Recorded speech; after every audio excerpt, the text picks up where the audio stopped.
Fakt ist, dass wir ein sogenanntes Growth Mindset entwickeln müssen und Kinder auch. Kinder müssen auch schon früh mit ihren Eltern zusammen ein Growth Mindset, ein Fehler-Mindset entwickeln, das da heißt, Fehler sind Helfer. Ich muss scheitern. Ich muss Fehler machen, um zu wachsen.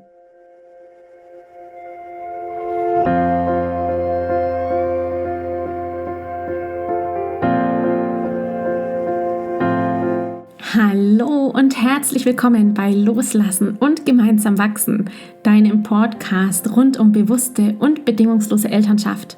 Mein Name ist Manuela Festel, ich bin Mama, Mutmacherin und vor allem Mentorin für achtsame Kommunikation und gewaltfreie Konfliktlösung mit Kindern.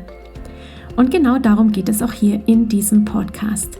Ich zeige dir, wie du deinen Weg in eine bewusste, authentische und bedingungslose Elternschaft findest und Konflikte schließlich mit deinem Kind achtsam, respektvoll und gewaltfrei lösen kannst. Ganz ohne Schimpfen und Bestrafen. Bist du bereit? Na, dann lass uns loslegen. Hallo meine Liebe, schön, dass du heute wieder hier bist bei einer meiner Q&A-Episoden.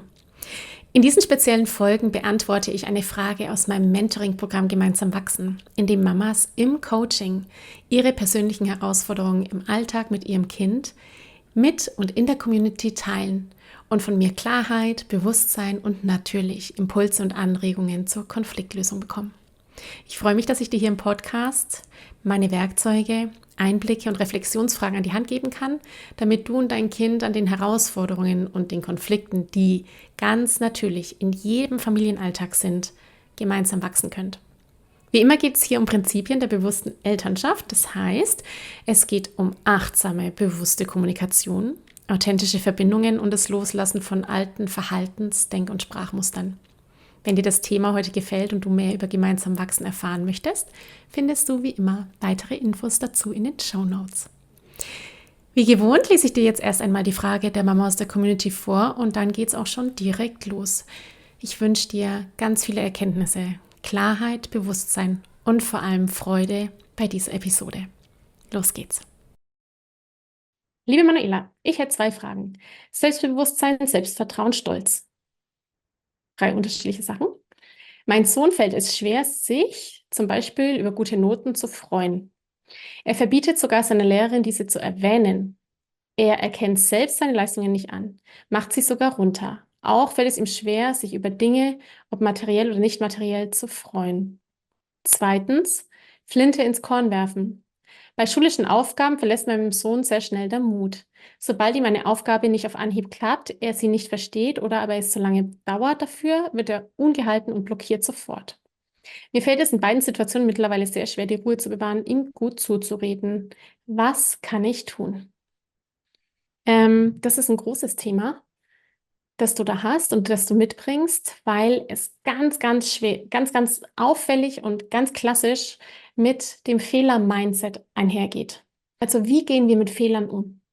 Das ist richtige Glaubenssatzarbeit. Ist ein Fehler was Gutes, der mir hilft zu wachsen, oder ist es was Schlechtes? Weil wenn es was Schlechtes ist, dann möchte ich es vermeiden. Dann möchte ich keine Fehler machen. Dann versuche ich es perfekt zu machen. Und dann kommen wir plötzlich in so eine Schleife rein. Fakt ist, dass wir ein sogenanntes Growth Mindset entwickeln müssen und Kinder auch. Kinder müssen auch schon früh mit ihren Eltern zusammen ein Growth Mindset, ein Fehler-Mindset entwickeln, das da heißt, Fehler sind Helfer. Ich muss scheitern. Ich muss Fehler machen, um zu wachsen. Wenn ich nämlich keine Fehler mache, wenn ich aus meinem Tun immer positive Erfahrungen habe, dann wachse ich eigentlich nicht. Dann lerne ich nicht dazu. Lernen ist ein unfassbarer, komplexer Vorgang. Da spielen so viele Faktoren damit. Bin ich in einer Lernumgebung, in der ich mich wohlfühle? Also Gefühle sind beim Lernen essentiell. Das wäre die erste Frage an dich. Wie ist dein Sohn in seiner Schule und Umgebung? Ja, wie fühlt er sich da? Wie ist diese Schule, in der er ist? Wie ist das Lernen für ihn? Ist es eine anspannende Situation? Geht er da gerne hin? Wie sind, zweiter Punkt, die Bezugspersonen dort? Sind die tadelnd, schimpfend unterwegs? Wenn die tadelnd und schimpfend unterwegs sind, drohend unterwegs sind, auch wir als Eltern, ist es keine gute Lernsituation. Dann kann ich da nicht gut lernen, weil ich ja dann eigentlich im Angstmodus bin. Dann blockiert in mir alles und dann habe ich keine Lust mehr. ja, dann kann ich nicht lernen. Wir können im Stress und in der Wut, wenn wir auf Flucht sind, unser Körper im Fluchtmodus ist, können wir nicht entspannt lernen, weil dann sind wir biologisch gerade in der Flucht. Dann kann ich mich nicht hinsetzen und pinkeln und aufs Klo gehen, weil mein Darm macht zu, die Blase macht zu, die Pupillen weiten sich, ich bin im vollen Kampf-Rennmodus. Da habe ich keine Entspannung, um irgendwelche Dinge gut aufzunehmen. Es gibt wahnsinnig viele Punkte, jetzt schreibe ich mir hier noch auf, zum Thema Lernen. Ich habe auch einen Blogartikel für dich dazu, einfach mal so zum Überlesen oder zum Durchlesen. Lernen ist komplex. Das heißt, das Selbstvertrauen. Selbstvertrauen heißt, ich vertraue meinen Fähigkeiten. Ich vertraue darauf, dass ich das kann. Ich vertraue darauf, dass ich das lernen kann. Ich vertraue darauf, dass das Teil meiner, meines Lernprozesses ist, dass ich das können werde. Selbstvertrauen. Selbstbewusstsein heißt, ich bin meiner selbst bewusst, ich bin meiner Fähigkeiten bewusst. Selbstbewusstsein ist ein Bewusstsein darüber, wer ich bin in meiner Persönlichkeit. Und Stolz, sich stolz fühlen, ich bin stolz, ist ein Gefühl, also ich kann sagen, ich bin und das Adjektiv, dann haben wir da ein Gefühl. Stolz zu sein ist ein Gefühl, das ich ja dann habe, wenn ich was geschafft habe, wenn ich mit Disziplin, ich mache das in Anführungszeichen, weil das oft verwechselt wird. Disziplin heißt, ich bleibe dran an einer Sache, egal wie lange ich brauche, aber ich bleibe dran, ich bleibe dran, ich bleibe dran. Ich überwinde das Tal des Nichtverstehens und steige auf und überwinde das Tal, ich überwinde die Herausforderung und dann wachse ich, dann bin ich stolz. Also Stolz ist ein wunderbares Gefühl. Wir dürfen alle viel mehr stolz auf uns sein über all das, was wir geschafft haben, wie wir Kinder begleiten, welche Herausforderungen wir meistern. Das ist Stolz. Und wenn ich Stolz entwickle, dann entwickle ich Selbstvertrauen und ein Selbstbewusstsein. Wenn er das nicht hat, wenn du das beobachtest, dass er die Flinte ins Korn wirft, dass er keine Lust mehr hat, dass er keine Energie mehr hat, dass es, wenn es nicht gleich auf Anhieb klappt, dass er frustriert ist, braucht es da wahnsinnig viel empathisches, liebevolles Begleiten. Im ersten Schritt begleitest du dich selber, denn wenn es dir schwer fällt, die Ruhe zu bewahren, was so verständlich ist, einfach auf biologischer Ebene verständlich. Du siehst ein wütendes Kind und deine Spiegelneuronen spiegeln dir Wut. Das heißt, du erkennst Wut im anderen und dann ist es wirklich ein Training, die Wut nicht selber in dir zu entfachen. Also das ist ganz biologische Ebene. Emotionale, psychologische Ebene ist natürlich die, dass du dein Kind frustriert siehst und etwas tun möchtest, dass es ihm bald besser geht. Das ist aber nicht deine Aufgabe. Die Problemeigentümerschaft, das wir letztes Mal schon hatten bei einer Situation, ist, dass dein Sohn das allein schaffen muss, mit Hilfe, dass es sein Thema ist, das zu überwinden und wir ihn begleiten. Dieses Begleiten ist so intensiv im Sinne von, wofür hast du Angst? Welche Lösungen können wir entwickeln? Das Begleiten findet nicht in der Situation statt, sondern auch ganz arg außerhalb. Zum Beispiel, klassisches Beispiel, das ich so oft nenne bei dem Thema Fehler machen, der IBM-Chef, der wurde mal, es gibt so eine schöne Anekdote dazu, sei sie wahr oder nicht, ist völlig egal, aber letztendlich ein Interview, Journalist fragt den IBM-Chef, wie bist du IBM-Chef geworden? Und er sagt, verzehnfache deine Fehlerquote. Und das ist so, das spricht für dieses Growth Mindset. Growth Mindset heißt, ich erkenne Fehler an als Helfer. Und ich muss mehr Fehler machen, damit ich mich immer verbessere.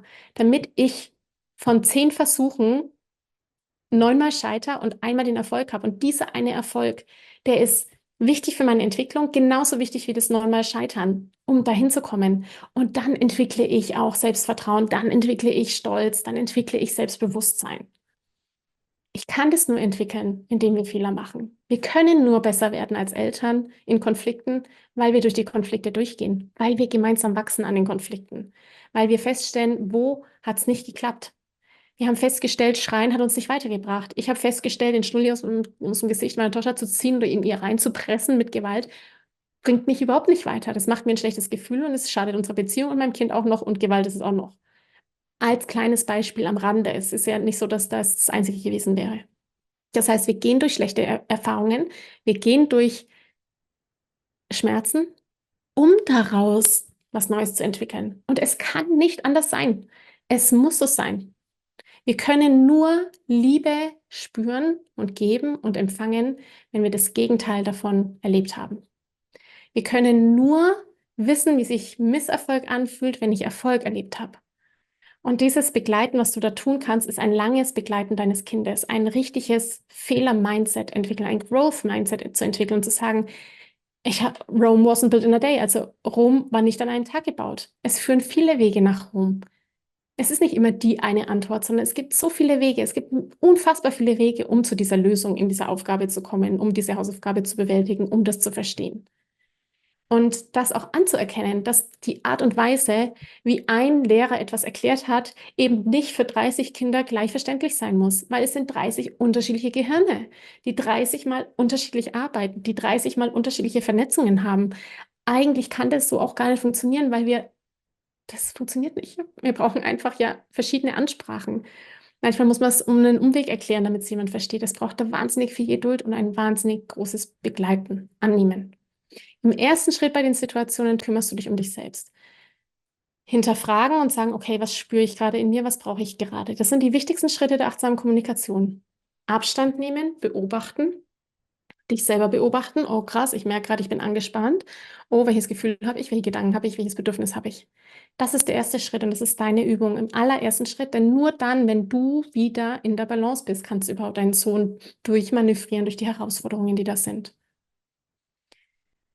Ja, und dann heißt es begleiten. Begleiten heißt loslassen, Druck loslassen, mit ihm überlegen, wie viele Fehler haben Menschen schon gemacht. Mir fällt gerade total cool ein, wir waren hier in DC im Air and Space Museum und da ist eine riesige Abteilung, es geht also um Luftraumfahrt und Fliegen können, also Air and Space.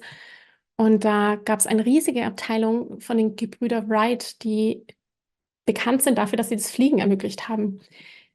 Lest Geschichten von Forschern und Entdeckern, wie Dinge entwickelt wurden. Denn zum Beispiel bei den Gebrüder Wright, die haben jahrelang gebaut, jahrelang sind die gescheitert.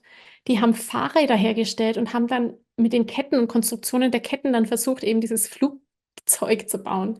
Die sind oft abgestürzt, wortwörtlich und wirklich. Die sind abgestürzt. Es hat so oft nicht funktioniert.